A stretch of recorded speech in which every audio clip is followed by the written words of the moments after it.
Police have not said whether or not this was politically motivated, but sources say the hammer-wielding man was yelling, "Where's Nancy?" CBS 8's Abby Alford is following the story for us and joins us live from our newsroom tonight. Abby? Marcella, as the story develops, we continue to learn more disturbing details about the suspect. The police chief says that he also is in the hospital but will be booked in jail. In the wake of COVID and the January 6th insurrection, there's growing concern from members of Congress down to our local officials and their families who are being threatened. Aerial video of Speaker Nancy Pelosi's San Francisco home shows a shattered glass door. That's where it's believed the attacker got in. And when police arrived, Pelosi's 82-year-old husband, Paul, and the suspect were fighting for control of a hammer. Our officers observed Mr. Pelosi and the suspect both holding a hammer. The suspect pulled the hammer away from Mr. Pelosi and violently assaulted him with it. A spokesperson for Pelosi says Paul underwent surgery and is expected to make a full recovery. Sources say he suffered injuries to his head. The San Francisco police chief identified the suspect as 42-year-old David DePappy. Multiple sources confirmed DePappy tried to tie up Mr. Pelosi and yelled, "Where is Nancy?" A spokesperson says the speaker was in Washington, D.C.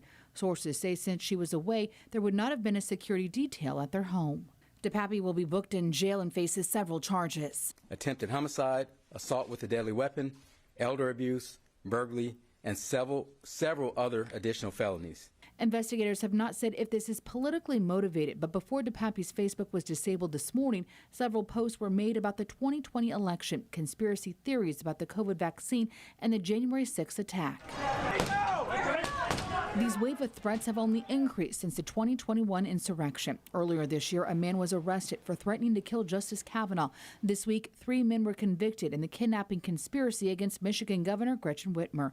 And here in San Diego, County Supervisor Chairman Nathan Fletcher and former Assemblywoman Lorena Gonzalez's home was torched. We got our family out the door. Police say they have not arrested the arsonist. Sources confirmed Fletcher has received death threats. Today, the chairman tweeted about the Pelosi attack, writing, "This has to stop. Vote against people you don't like, but stop attacking their homes and families." Many lawmakers from both sides of the aisle have denounced the assault at the Pelosi home. The president did send his condolences. Now, both Senate GOP leader Mitch McConnell and House GOP leader Kevin McCarthy say that they reached out to Speaker Pelosi and offered their support. Governor Newsom sent a statement in part saying leaders and their families should never fear for their safety, not in their homes and not at the U.S. Capitol. Marcella. Abby, earlier this year, CBS found that in 2021, last year, investigations of threats were up 11% from the year before. So what is being done to address these threats? There are calls for Congress to do more, but U.S. Sergeant of Arms has formally recommended more security cameras and upgrades at members' hometown offices, in addition to those in Washington.